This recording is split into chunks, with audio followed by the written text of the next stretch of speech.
I've been talking a lot about the mass genocidal psychosis that we're seeing in the society. We're seeing a lot of pushback to this, but there's this very strong era of fascism that the West is openly embracing.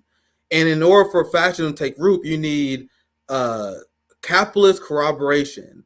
You need corroboration of capital. And that's what we're seeing right now. You need a giant police force, a giant police state that also enforces and crack down on any dissent by any decisions made by the state. But not only do you have that, you have paramilitaries that is funded by the capitalist class. So you have the capitalists who corroborate with the government. You have the merging between corporation and the actions of the government to crack down on dissent. This is fascism, my friends. Now I want to hear your general thoughts because I'm seeing this where you have these literally the new Pinkertons. They're being funded by Zionist capitalists, and they are assaulting anti-genocide protesters while the police does nothing in return. They will be assaulted by pipes. So I want to hear your general thoughts about the crackdown on the protests and this new era of fascism. If you want to take it from there, Lee. Yeah, the cops stood by and allowed the far right-wing Zionists to attack peaceful protesters who are protesting against a genocide. They allowed that to happen. But then on top of that, the police are also the ones perpetrating a lot of the abuse and arrest. And, you know, you mentioned that this is fascism. And I think it's moments like this that people should realize what the U.S. police force, one of the largest police forces in the world, one of the largest armies in the world, we are the largest prison state in the world. I think it's times like this that people should realize one of the prime purposes of U.S. police is not all the dicking around that they do most of the time. It's not the speeding tickets and you did a rolling stop at the stop sign. The real reason they're there, or one of the main reasons, is for moments like this, when the ruling elite need to shut down dissent, shut down protest. They have a soldier on every block ready to go. And we saw this with Black Lives Matter. We saw it with Occupy. Anytime these protests get above a slight bubbling, then the fist of the fascist state is sent in to put everything back to how it was, to put the class structure back in place without the people being able to stand up, to fight back, to have their freedom of speech.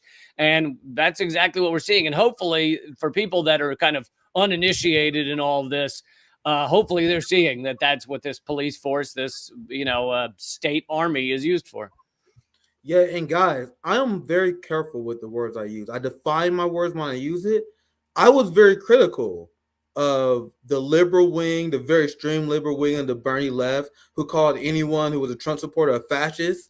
Because I was like, bro, you guys are dumbing down what a fascist means. You guys see how I'm defining it as close as I can? Because I truly do not like using this term without defining it. We are seeing the class corroboration with this state cracking down on dissent. We are seeing capitalist retaliation. We are seeing people like Bill Ackman. We are seeing the other dickhead, I'm blanking on his name right now, who said he's going to wage lawfare against students protesting. So in order to have fascism, you must have capitalist corroboration. That's extremely important. And also another tenet in fascism is the merging of corporations and state. And this is my thought process when I seen this video, Lee, because when I see these companies support Israel, they are forcing American workers to give their labor to Israel. You have government officials that are forced to sign pledges that they won't boycott Israel, robbing them of their free speech. And this is my interpretation, but I think is accurate. This is all of these things coming together is why I'm saying we're living this era of fascism. I'm not using that term lightly. So what I'm gonna do, Leak, I think it was a great video. I'll play it and I want to get your response. All the war crimes and atrocities and being committed by Israel right now, that corporations would not want their brand name slapped on top of the rubble that was once a school or a medical clinic. But in fact, many companies don't seem to care. Here are the top 11 corporations deepest in bed with Israel. Can you be deep?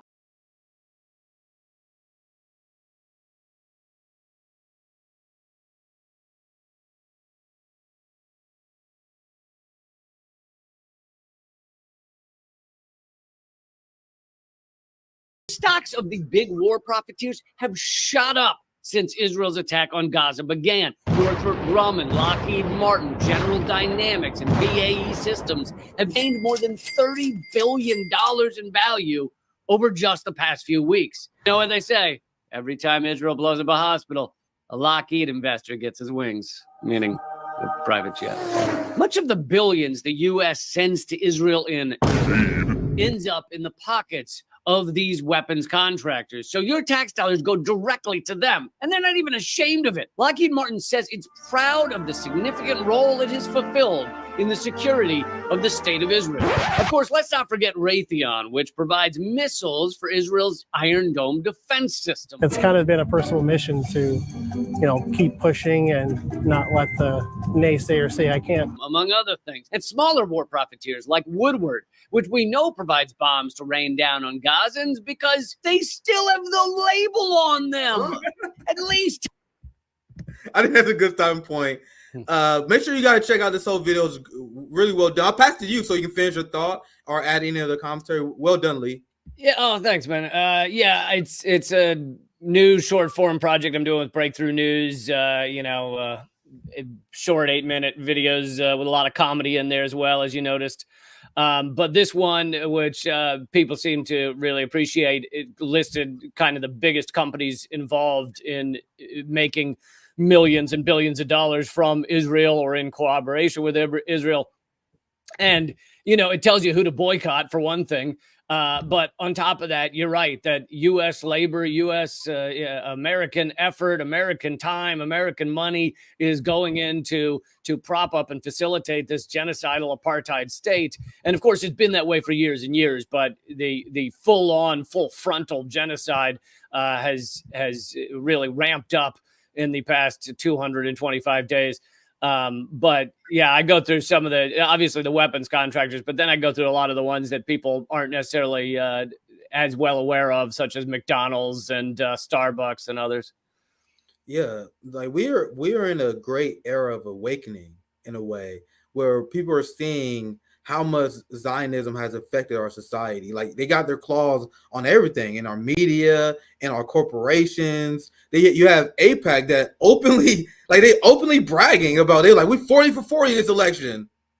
Why you guys talk about Russian crazy? You're absolutely right. AIPAC openly brags about how they basically manipulate successfully almost every single congressional race they get involved in. I think their record is like 98% or something. And of course, that doesn't just speak about AIPAC. It also speaks about how bought off our election system is, where you have the people that spend the most on the election win 90% of the time in the House and 80 something in the Senate. So this is just a completely bought off system in every way. And AIPAC is bragging and of course they, hilariously, foreign media outlets have been forced to register as foreign agents when the whole Foreign Agent Registry Act was really meant to force outside lobbyists for other countries to register as foreign agents. And AIPAC never has. Make it make sense. And then look, like there's a lot of focus on AIPAC. But what I always like to remind you guys is a very interesting thing you could do is go to the top 10 donors in the U.S. elections. Like George Soros gave $128 million in 2022. Guess what ideology he supports? He is Zionist. Yeah. And then if you go to donor number 2, he's a Zionist. Donor number 3 is a Zionist. So you have AIPAC, and then everyone who funds the election are Zionists. Go ahead, Lee. Well, I was going to say, and if you go to Open Secrets, where you can find out who's funding your politicians, who's buying your politicians, and you look at the top funders, and I'm not talking people, but I'm talking organizations, companies, etc. You look at the top funders, a lot of them, Hakeem Jeffries, for example, like the top, 3 or 5 of the top 10 are all various Israel lobby groups. So it's not just AIPAC. It's others, I can't remember all the names, but NORPAC is one of them. Some is called, Jews for Democrats or whatever. But most of them have names that you don't even know what it is. And then you Google it and you go, oh, it's another Israel lobby. Yeah, it's literally insane how much they infiltrated our government. Now, and then you have people like Fetterman that pretend that oh, the college kids, they are extreme terrorist sympathizers. Like, no, according to polls, I did a hotspot video about this. That blew my mind. I saw 58% of evangelical white voters wanting a ceasefire in Gaza. Like, these are the people who are called extremes. Like, if you lose the evangelicals, you know how far gone you are? The politicians are making the decisions they make only because they are bought off by the AIPAC lobby. And it was brilliant. Like, propaganda on their behalf for them to like create this thing out of nowhere. If you to mention this, you're an anti-Semite. They would say, "Oh, what are you saying? You're saying that Jews run the world?" No, we're saying Zionists do, because one of the reasons why Zionism is the height of anti-Semitism is because Zionism robbed the First Amendment rights and created authoritarian culture for peace-loving Jewish people. Now, I want to get your thoughts on this. Go ahead. Feel free to interrupt anytime, Lee. Go ahead. Well, and it's something really important to know or to remember, that there are more Christian Zionists, and Biden proudly says he's a Zionist, more Christian Zionists in America than there are Jews in the world. So Zionism is more heavily propped up and facilitated. This settler colonial state apartheid regime is propped up and facilitated more by Christians and non-Jews than it is by Jews. And yet, if you criticize Israel, you're called anti-Semitic. It's all incredibly laughable. I mean, and then on top of that, if you want to throw in there, Palestinians are Semites, so saying it's anti-Semitic doesn't even make any sense. But yeah, that's why when I gave my speech at KU with Jill Stein, I always mention this to people, because I always made the anti-colonial argument first. And then I just got to remind people how absurd this is, because you had Joe Biden, who gave a speech condemning the people protesting against his foreign policy and called them anti-Semitic. Now, what's really absurd about this is that a lot of people that are protesting were Jewish. So think about what just happened there.